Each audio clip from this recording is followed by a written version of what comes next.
ମୋ ନାଁ ରାନୀ ହେମ୍ବ୍ରମ।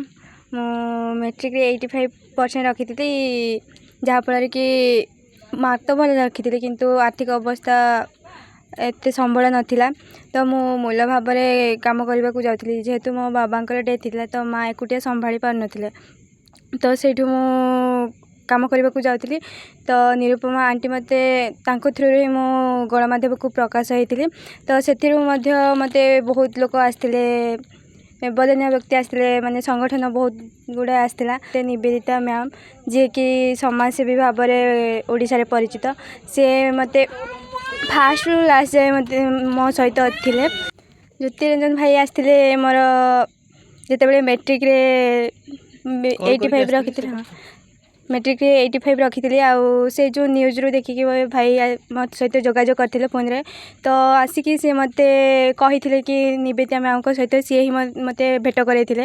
ଆଉ ତାଙ୍କ ସହ କଥାବାର୍ତ୍ତା ହେଇକି ମାଆଙ୍କ ବି ସହିତ ବି କଥାବାର୍ତ୍ତା ହେଇକି ସେ ମୋତେ ଆସିଥିଲେ ଆମ ଘରକୁ। ଆଉ ସିଏ ହିଁ ମୋତେ ନେଇଥିଲେ କି ମାଆଙ୍କ ପାଖରେ ଛାଡ଼ି ଦେଇ ଆସିଥିଲେ। ମୁଁ ଯେତେବେଳେ ଛୋଟ ଥିଲି ସେତେବେଳଠୁ ହିଁ ମୋର ବହୁତ ଇଚ୍ଛା ଥିଲା ଡକ୍ଟର ପଢ଼ିବା ପାଇଁ। ଯେହେତୁ ଆମ ଗାଁରେ ଏତେ ସୁବିଧା ନାହିଁ, ଡକ୍ଟର କେହି ନାହାନ୍ତି ବି ଏଇ ଗାଁରେ ଆମର, ଆଉ ସେମିତି ଚିକିତ୍ସା ପାଇଁ ବି ଏତେ ସୁବିଧା ନାହିଁ।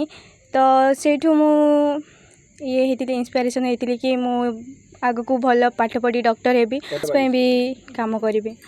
ଏବେ ମୋର ହେଇଛି, ମୋର ଷ୍ଟେଟ୍ ର୍ୟାଙ୍କ ଥିଲା କେତେ 4381 ଥିଲା। ଆଉ ମୋର କଲେଜ ହେଇଛି ଫୁଲବାଣୀ ମେଡ଼ିକାଲ କଲେଜ। ସୂର୍ଯ୍ୟବଂଶୀ ସୁରଜ ସାର୍ଙ୍କୁ ମୁଁ ଅନୁରୋଧ କରୁଛି, ମୋ ଆଗକୁ ମେଡ଼ିକାଲ ପଢ଼ିବାର କି ଆଡ଼ମିସନ୍ କରିବାର ଯଦି କିଛି ସାହାଯ୍ୟ କରିବେ ତ ମୁଁ ମାନେ ଆଗକୁ ଭଲ ଡକ୍ଟରଟି ହେଇପାରିବି। ମୋ ନାଁ ଲଭଲି ମହାପାତ୍ର, ଦରଦୀ ବନ୍ଧୁ ଫାଉଣ୍ଡେସନ୍ର ପ୍ରେସିଡେଣ୍ଟ। ଆଉ ଯେତେବେଳେ ରାଣୀ ମେଟ୍ରିକ୍ଟା ପାସ୍ କରିଥିଲା, ଆମ କତିରେ ଖବର ଯେତେବେଳେ ପହଞ୍ଚିଥିଲା ତ ଆମ ଫାଉଣ୍ଡର ସେ ନିଜେ ଆସିଥିଲେ। ଆଉ ତାକୁ ଟିକେ ଯୋଗାଯୋଗ ବାସ୍ ଏତିକି କରିଛନ୍ତି, ଯୋଗାଯୋଗ କରିକି କେଉଁଠି ପଢ଼ିବ କେଉଁଠି ନାହିଁ ସେତିକି ସିଏ ତାଙ୍କୁ ହେଲ୍ପ କରିଥିଲେ। ଆଉ ଆମେ ବହୁତ ଆଶା କରିଥିଲୁ ଯେ ରାଣୀ ଗୋଟେ ଡକ୍ଟର ହଉ। ଆଉ +2ରେ ବି ଭଲ ରେଜଲ୍ଟ କଲା ରାଣୀ। ଆଉ ଏଥରକା ନିଟ୍ କ୍ରାକ୍ କରିଛି, ଆଉ ତାର ଭଲ ର୍ୟାଙ୍କ ବି ରହିଛି।